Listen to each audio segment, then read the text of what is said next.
Hey, good afternoon, everyone. My name is Ruturaj, and I am going to be presenting this wonderful seminar on Grafana. We're going to talk about DevOps. We're going to talk about very interesting things on Grafana as a monitoring tool. We're going to have a look at Grafana as a monitoring tool. Before I actually jump down to what Grafana is, what are the features, let's quickly look at the agenda for this session. Yeah, we're going to have a look at continuous monitoring in DevOps. I will introduce to Grafana as a monitoring tool, right? Getting started with Grafana, Grafana dashboard and variables. And if possible, we will look at some portion of hands-on on Grafana, right? Perfect. As informed earlier, for all your training certification needs, Edureka is the on-site and mostly sought after platform. Let's begin. Continuous monitoring in DevOps, right? So there are these phases in a DevOps lifecycle. There are various phases like continuous, right? You have continuous development, you have continuous integration, continuous testing, continuous deployment, and continuous monitoring that constitute the DevOps lifecycle. This is where the birth of Grafana really happened. So we'll have to discuss about this. And as of now, continuous development is simply a phase that involves planning and coding of the software. The vision of the project is usually decided during the planning phase. That's what continuous development is, right? It is an integral part of, I mean, all of these phases are an integral part of the DevOps life cycle. The entire life cycle is broken down into these phases, and this bits and pieces is what we call as a DevOps life cycle. Correct? So continuous development is basically that phase where the coding, the planning happens, isn't it? Continuous development followed by continuous integration, which is the most core important piece, continuous testing, continuous deployment, and continuous monitoring, where we will look at Grafana in detail. Yeah. Now, continuous development, if I have to talk about before we touch upon monitoring, is simply a phase that involves planning and coding of the software, and the vision of the project is usually decided during the planning phase, right? And the developers begin developing the code for the application. This is where it is. Now, there are no DevOps tools that are required for the planning, but yes, there are tools for maintaining the code. Like you have Git, you have GitHub, right? All of these tools are made available to you. They are part of the DevOps life cycle. They're part of the DevOps life cycle, right?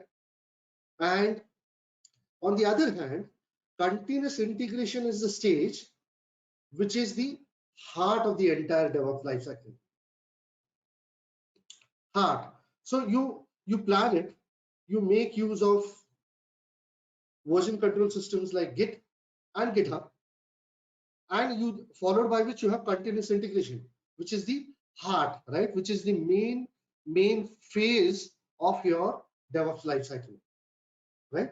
It is basically a software development practice in which developers require to commit changes to the source code more frequently, right? Now, this may be on a daily or a weekly basis, but every commit that is built will allow you to detect problems if they are present in the code, right? So you have these developers here. They are using tools in the continuous integration phase. They are committing changes on a daily, weekly, or sometimes even on an hourly basis. Sometimes even on an hourly basis. Yeah. And if the problems occur, not only, I mean, what basically happens is all these changes are committed on a continuous basis. Remember that. It can be on a daily, weekly, hourly, it doesn't matter. Yeah. So you really don't have tools for continuous development, which we understand, which we just saw. You make use of Git and GitHub, right? You have tools in the continuous integration, right? Where the coders commit changes. Yeah. And basically, this is the practice where developers require to commit changes to the source code more frequently. Yeah. Okay. But every commit that is built will allow you to detect problems if they are present in the code. Correct? This not only involves compilation, but it also includes code review, unit testing, integration testing, packaging, etc. and etc. Now, moving on to the third phase, that's continuous testing of the life cycle. We have continuous testing. Now, this is the stage where developers, where the developed software is continuously tested. Yeah, is continuously tested for bugs, for issues, and for continuous testing. Automation testing tools are used. Automation testing tools are used like Selenium, TestNG, JUnit are some of the most commonly tools used in continuous testing phase. Yeah. To understand more about it, what do these tools really do? They allow quality assurances to test multiple code bases thoroughly in parallel to ensure that there are no flaws in the functionality, right? There are no flaws in the functionality. That's what continuous testing is what about. Yeah. Now, moving on to the next phase. That is, we have continuous deployment. Now, this is a stage where the code is deployed to the production servers. It is really important to ensure that the code is correctly deployed on all the servers, because there has to be no sort of errors in real time. No sort of errors. We cannot afford at this point of time, having passed the continuous testing phase, right? That is exactly why everyone in DevOps practices continuous deployment.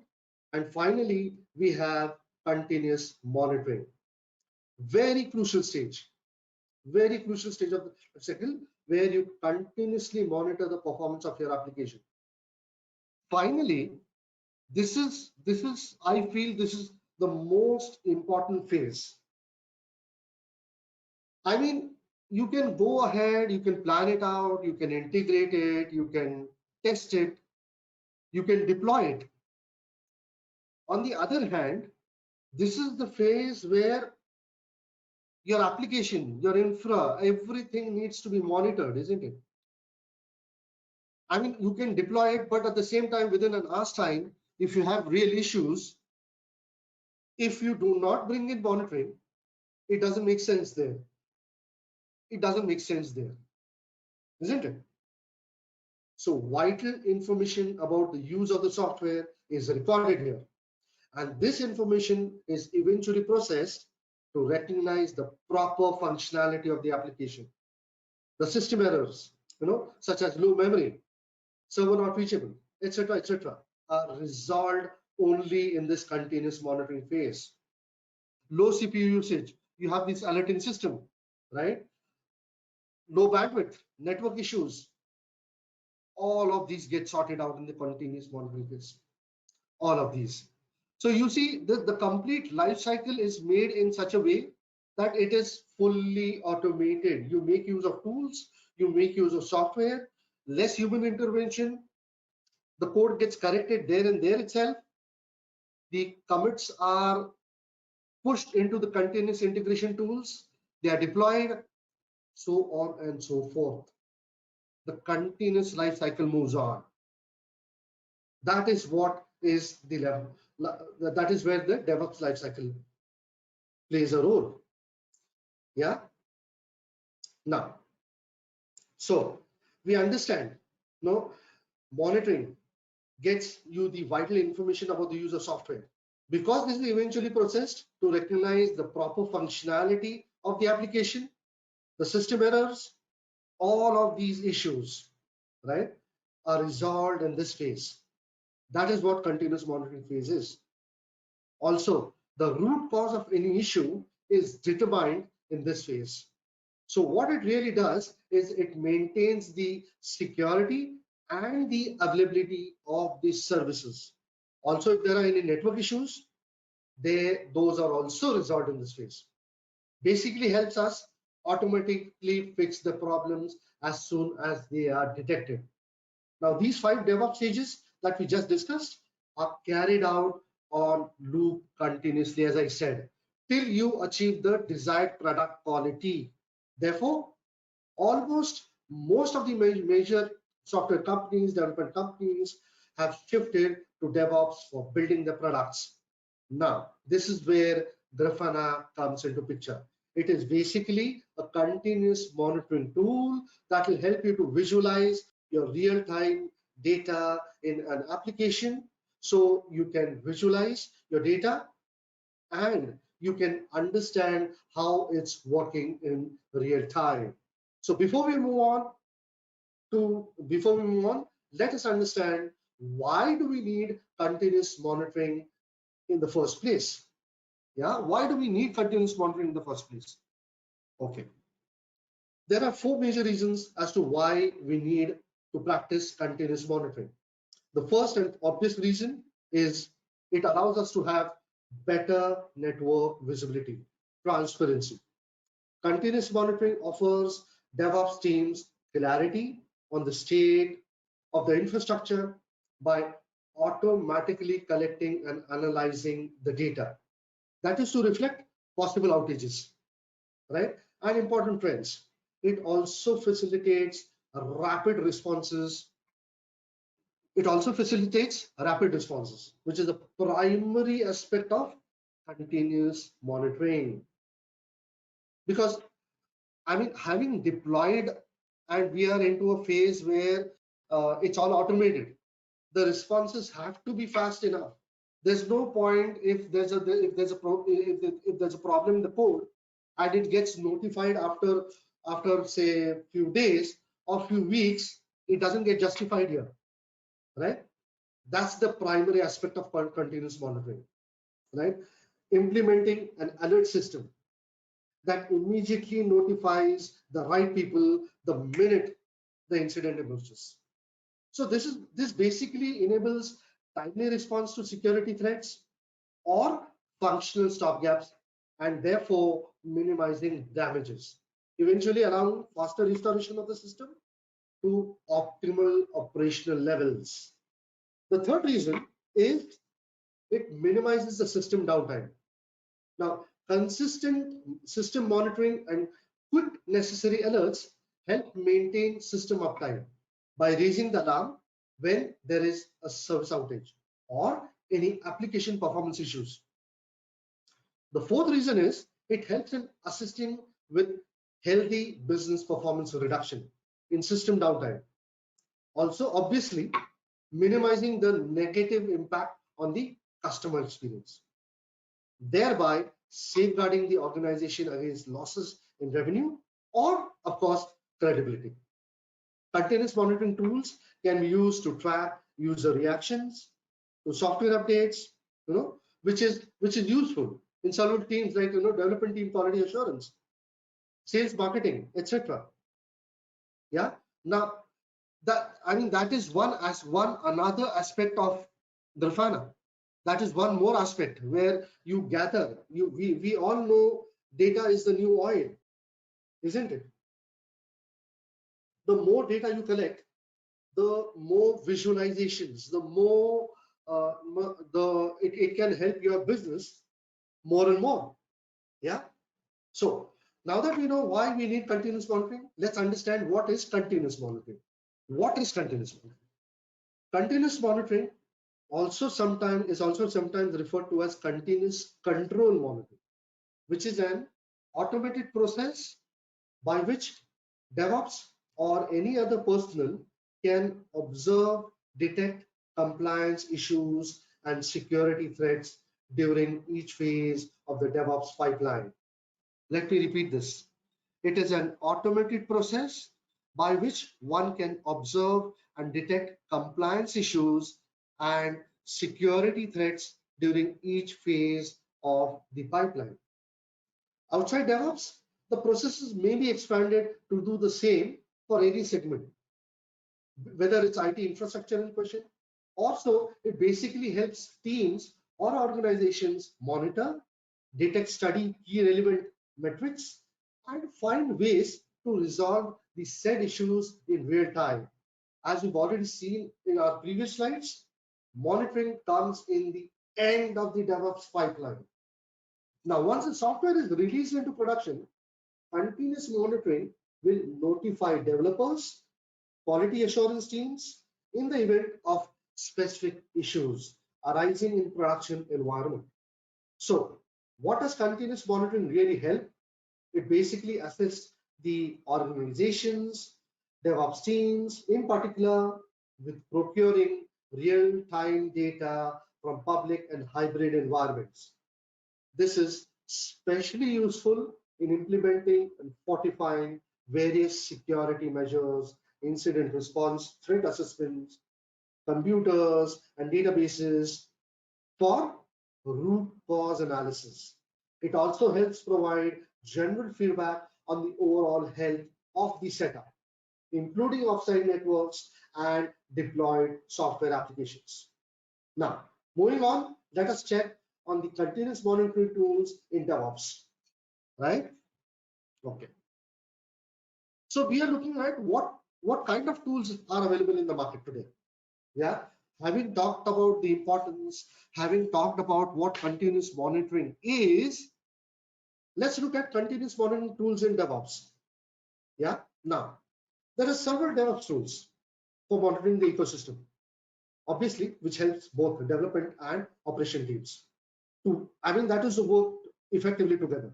The first one in the monitoring tools, it should come to us as no surprise that we're starting a discussion of DevOps tools with a focus on the set that we know that what is monitoring tools, right?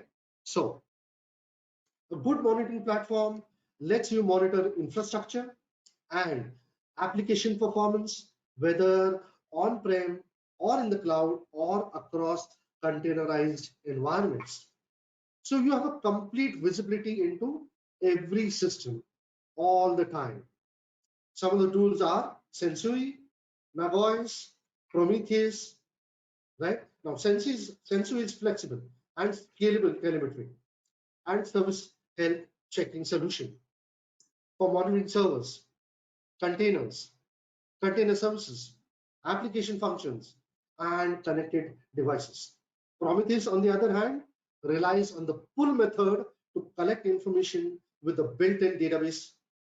Nagoys is legacy monitoring tool that introduced monitoring practices to a generation of operators. The next one on the list is we have DevOps configuration tools. DevOps configuration management tools. Now, configuration management tools allow you to automate the provisioning and deployment of systems and enforce desired configurations and remediate configuration drift by modeling your infrastructure as code. You can apply software delivery practices like version control, automated testing, and continuous delivery to infrastructure and applications, of course. Some of the tools are Ansible, Chef, Puppet. Ansible is written in Python, which is agentless, of course, very popular, utilizes imperative approach. Chef, on the other hand, is written in Ruby, which also relies on imperative configuration approach. Puppet, on the other hand, relies on a declarative configuration management approach using a domain-specific language and on an agent master architecture. Moving on, we have DevOps alerting tools, right? Now, these provide both actionable and informational system alerts and can be customized to fit the complexities of the system. Example, your alerting system needs to be sensitive enough to cover an outage, but not so sensitive that you're catching frequent and unnecessary problems, that users are really not going to see. There are some alerting tools like PagerDuty, ServiceNow, Slack, PagerDuty. Yeah, PagerDuty is an on-call management system with add-ons for analytics events, intelligence, and automated incident response. ServiceNow, on the other hand, utilizes automated workflows for ITSM as well as customer service, business processes. And Slack, on the other hand, lets you consolidate alerts into the same platform you use for group chats and collaboration, right? Okay, next on the list we have metric storage. Metric storage, right? So once you've automated configuration management, alerting, and monitoring, you'll have a whole lot of data at your disposal to learn from. Whole lot of data. Now, the challenge is to how do you securely store and analyze it? You obviously need a storage system that lets you aggregate and learn from system capacity, user behavior, service levels, security risks, and much more. This is exactly where metric storage comes into the picture. The different types are InfluxDB, Splunk. InfluxDB is simply a time series database that's suited for long-term storage. Splunk, very popular, uses a search engine database model to store and query data. AWS, on the other hand, supports a wide variety range of storage purposes, including relational, non-relational databases, right? A data warehouse for analytics, a time series database, a ledger database to store transactions, and much more. So in this session, along with Grafana, we will also learn how to configure InfluxDB to get real-time data. Yeah, so we will try and do that. Moving on to the last type of continuous monitoring tools in DevOps, we have visualization tools. Now, a visualization tool might be considered essence of your DevOps dual chain for monitoring. You get basically combine all of your data here and finally visualize it. That is, display it on a customizable dashboard. What really visualization tools do is they provide context and meaning that allow you to track changes and improvements over time.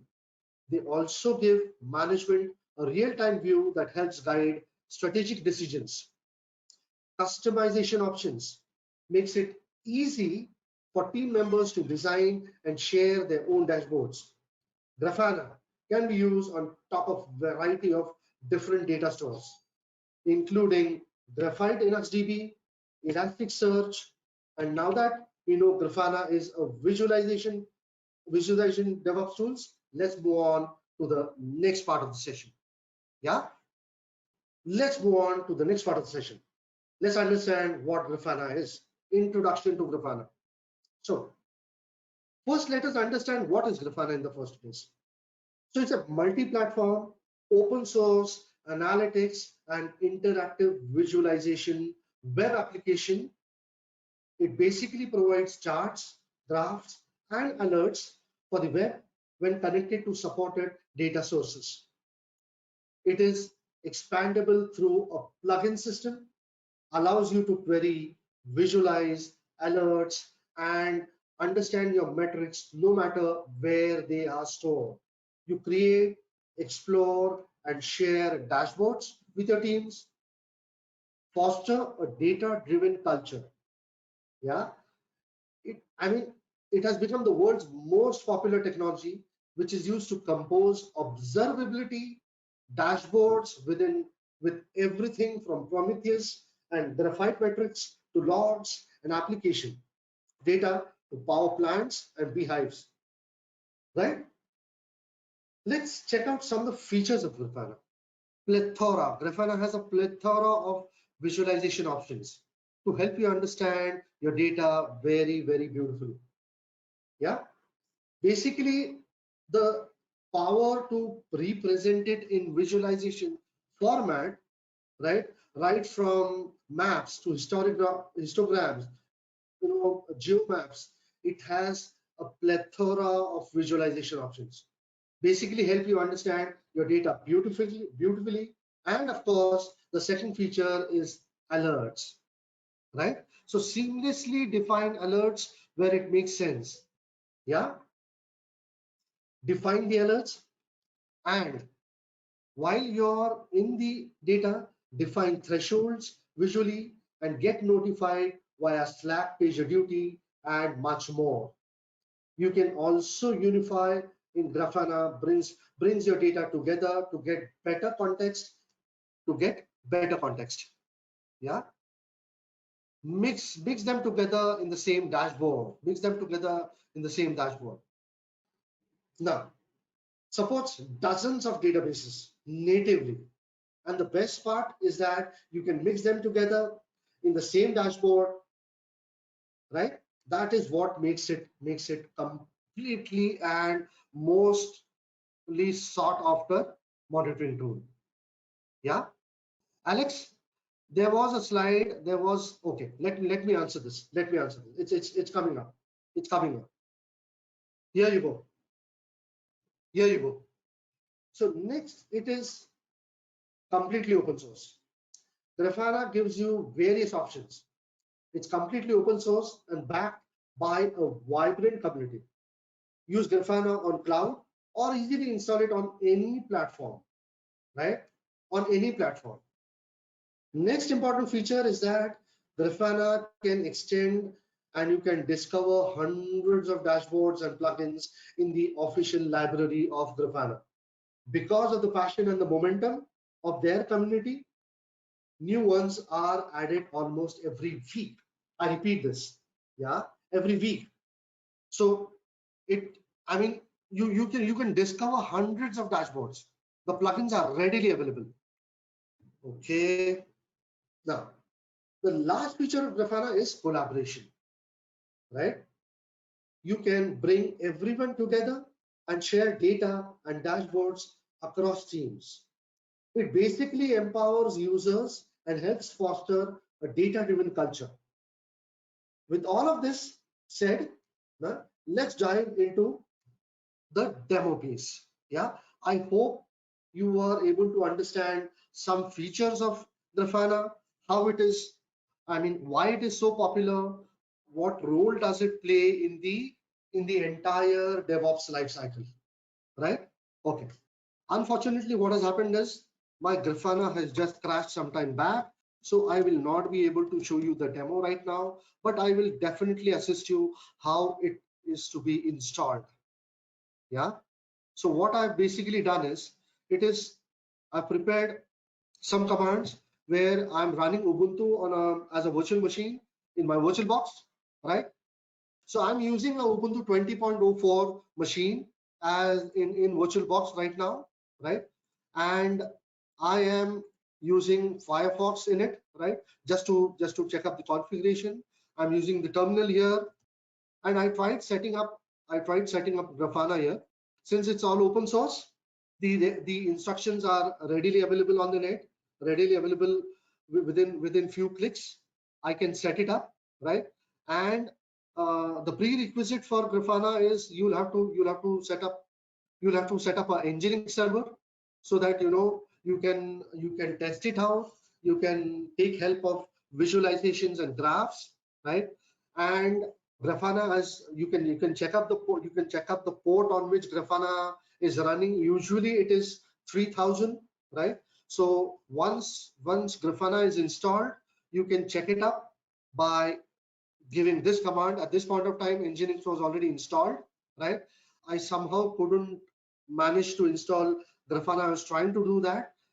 I ran into some problems, which I will do so after this webinar. But otherwise, if all goes well, you will see the dashboard here. You will see the admin control dashboard here. Let me show that to you. Let me show that to you. Yeah, here you go. So once you have installed and once you've set up Grafana on your system, right, you will be taken to this page. It will run on port 3000. Usually it will run on 3000, right? You normally give admin as the username and admin as the password once you log in, before you log in rather, right?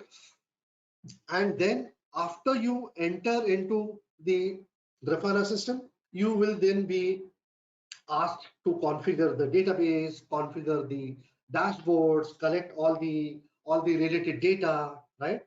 And you will be asked to configure the different types of dashboards accordingly, right? So first and foremost thing, download it onto your system, right? If you're using it locally, or you can use a cloud version as well. If I have to show you the cloud version, I've also set it up.